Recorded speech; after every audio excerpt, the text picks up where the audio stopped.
Research. I really love, I love a lot of the um, materials that you use, but I also love the subject matter. And so I had to come up with a question that related to that. So, what types of mediums and subject matter really resonate for you? Well, I love paintings. I'm a painter by uh, trade. I have my MFA in visual arts, and my concentration is in oil painting. The painting for the British Consulate General is done in acrylic, but that's for time purposes because it dries right away. They have very different qualities, like acrylic dries faster. Oil for me is easier to work with, but this challenge forced me to really hone my skills using acrylic.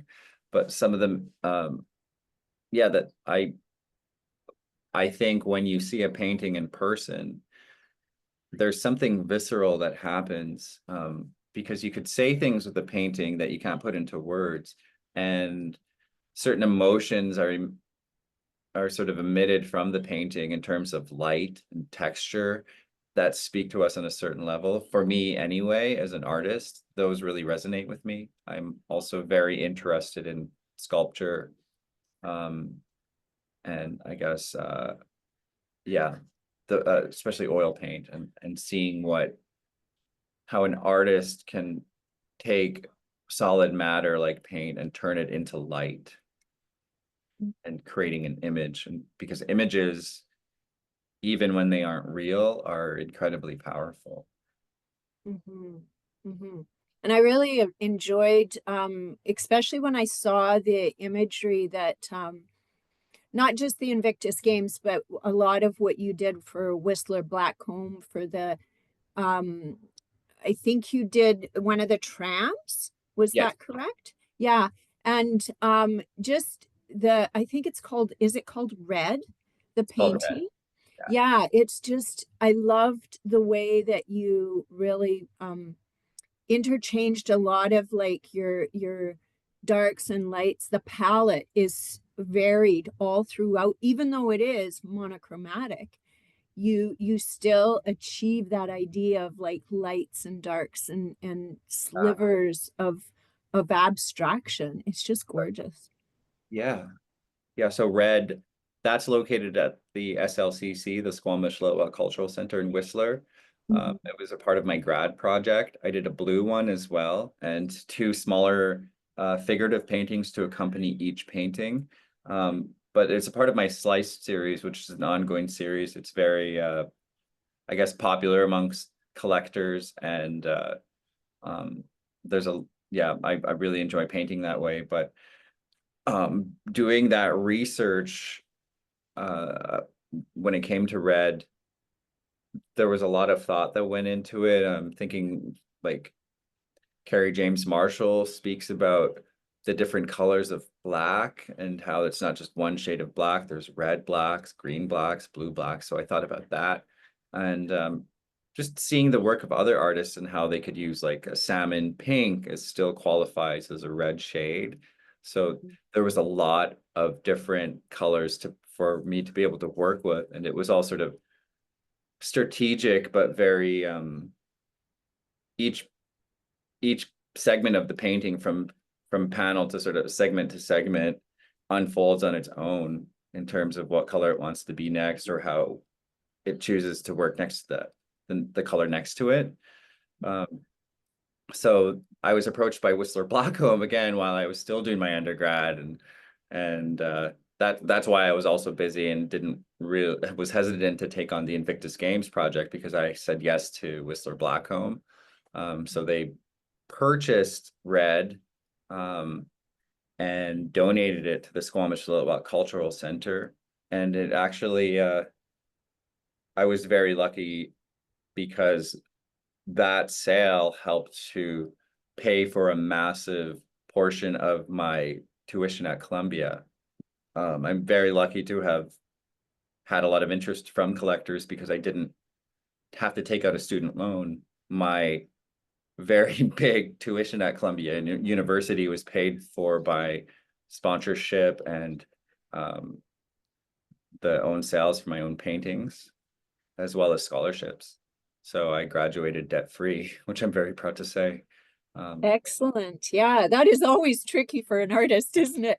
Oh, Yeah, to fair. be Yeah. able to do that, that's an accomplishment in itself, I've right? seen um, my colleagues sort of crumble under just the pressure of tuition costs themselves and having to, it stifled their practice. Yeah, yeah, absolutely. And puts pressure on I think that creator, right? To now create not just from heart and soul, but out of need and survival, right? Which doesn't always, always produce sometimes, not always, but sometimes is a little bit more challenging, right?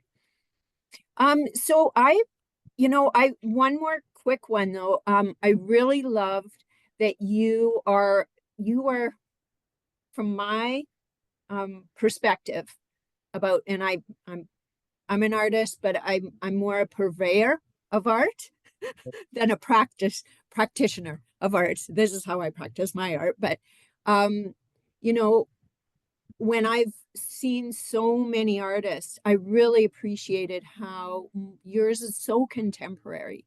You really do, like the designs are definitely based in your cultural heritage, but I've noticed you really amalgamate a lot of like all of your generational perspective too, which is really interesting to me. Yeah, I that is a sort of strategy, like a career strategy for me. I love Indigenous art and I'm capable of making like sort of more traditional styles, but I didn't want to be pigeonholed into just the native art gallery scene. I wanted to branch out and to be an extension of that, but to speak to a more contemporary audience. And I think what really helped was my journey to New York, obviously, and seeing like um, being able to interact with paintings from the abstract expressionists and you know um, the impressionists and European painters, and being able to think about what they were doing and continuing like this conversation of art. Because for me, I believe that painting and art itself it's alive and it's moving forward, it's constantly wanting to evolve, and it's going to come into fruition no matter what through anybody, whether I'm the vessel or not. So I think it's important when an idea comes to an artist's mind to even if it's weird or wacky, to sort of act Mhm. on it. So when I saw, say, for instance, the paintings of yeah, the abstract expressionists in New York at the Met and the Museum of Modern Art, a sort of light bulb went off. And in my research, I read back to like the show that happened in the 1960s of surrealist artists and abstract expressionists who were referencing Northwest Coast art to sort of push their own surrealist art. And that to me was very interesting as well. So you see, you also could think about Picasso and Les Demoiselles d'Avignon, where he's quoting Iberian masks, for instance, and how those sort of come out in his Cubist paintings and the way he does his faces. Mhm. I was thinking about, okay, well, how can I reverse that sort of assimilation or appropriation of his art and use it in my own work? And so that is me pushing art forward in a way. And also, you move into the future by being aware of your past. So I'm just looking at my ancestors, the way they did their work at the Museum of Anthropology at UBC, and totem poles and and finding ways for that to make sense within a contemporary art scene. And uh, but through my new brain and my philosophy and my color palette um, is what you see now and today in my work. Yeah. Yeah, and I really appreciate that because you end up, I mean, as a painter, you're a communicator for your generation, right? And you communicate through visuals, right? So I always say that a lot of the artists that we see today in these galleries are actually communicating to our future, but from the present, you know? So it's really so astounding. I really enjoy it. So on that note, though, outside of the land and your cultural heritage, and you have referenced some people already, but have there been specific people and artists that have really influenced you, specifically? So I could probably name three. Mhm, Salvador Dali, mhm, then of course Lawrence Paul Yahuelipton, uh, mm, mhm, works out of Vancouver. mhm, Um, and I would also, of course, Picasso. Um, I I discovered Salvador Dali and Picasso in high school in like grade 11 and 12 in those art classes. And of course, Andy Warhol and his pop art mhm, has an influence on my work if you look at my work. And but Lawrence Paul Yahuelipton sort of pushed the doors open for me as an 8-year-old. My teacher brought us to the Vancouver Art Gallery for a school field trip, and Paul's very important paintings were on view there in 1991.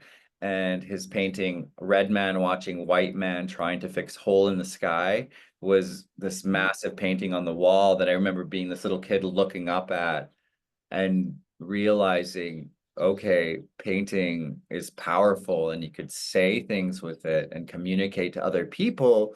Because with that painting, there's these scientists trying to fix, back in the 90s, there was all this rage about the ozone layer and there's a hole in the ozone layer. So these, in his indigenous but contemporary palette with these bright neon colors and Northwest Code imagery, was able to communicate that, these white scientists are trying to fix this hole in the sky. And I understood that at 8 years old. So that stuck with me.